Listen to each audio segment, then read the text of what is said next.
In this tutorial, we're going to learn more about the editor. And I'm going to go to another page here on the site so you navigate the same way.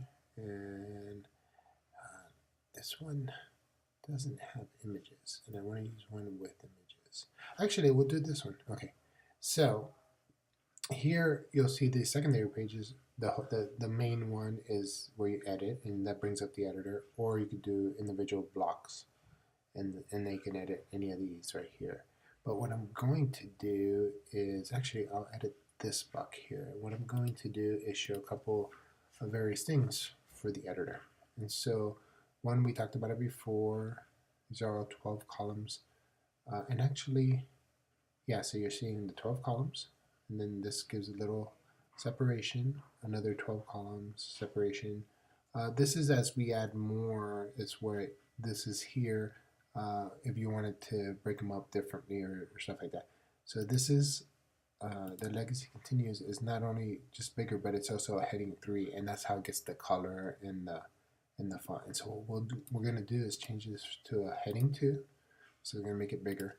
We're gonna put a return here, and we're gonna upload an image. But we want to upload it. We'll just grab it from the site. And so here's the image. I'm gonna browse the server.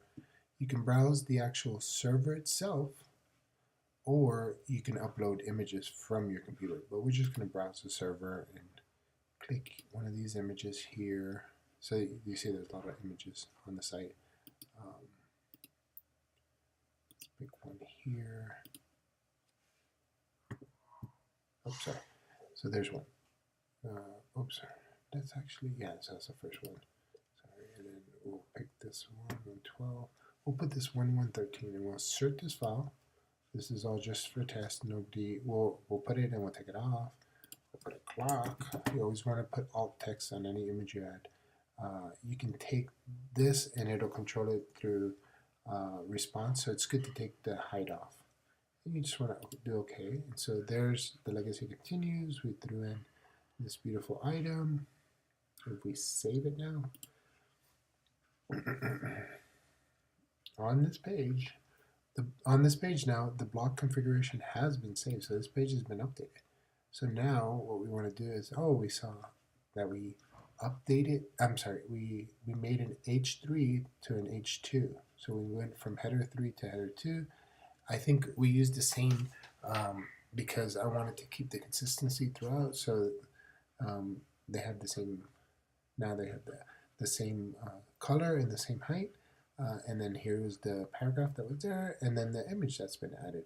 And so we want to go back to an H2. You could use an H1, but you don't want to use H1s in too many areas of the site. So we want to move that back to H3, and remove that image. We didn't want that after all.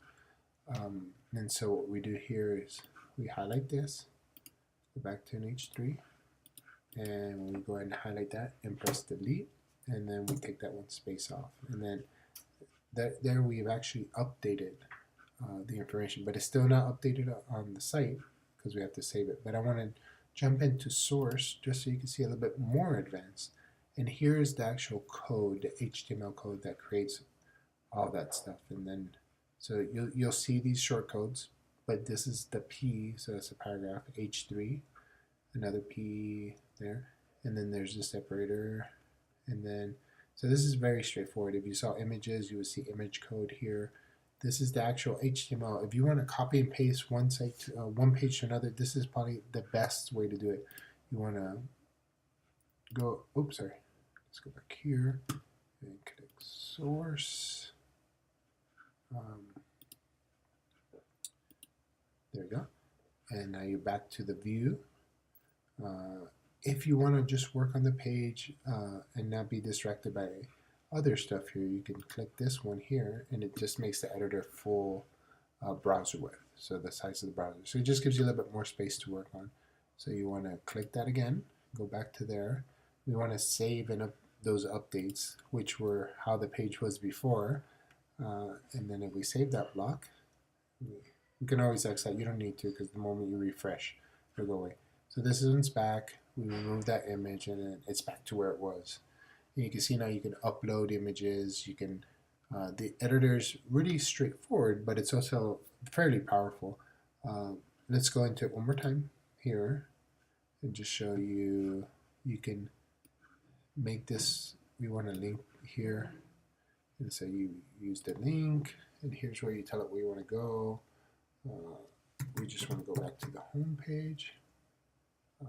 Ernest Thompson. And so that knows to go to the home page. Even if you put HTTP, your site redirects because it's secure the whole time you're in it to HTTPS. So you can leave it like that. Now you have this hyperlink. We'll go ahead and save it. So you can see, oh, and we also want to bold it. Just doing some various things you could do with the editor's buttons. We'll save it. And now we'll see that we just created a hyperlink. And if you click it, you're going to go back to the home page. And then if we go now back to that page, and we edit it. Oh, sorry, we edit it. And so what we want to do is take off that link. So you could do it like that. You could just leave it there, or you could highlight it, and then this is link, and that's remove link, and it's still bolded, which we don't want it bolded. So you see the bold highlighted. You click it, and then you save all this. Never delete. In content, you can see all the pages, and you can unpublish them, but you never want to delete them because there might be something you want to bring back and you want to have it already in the database. And so that's the end of this tutorial.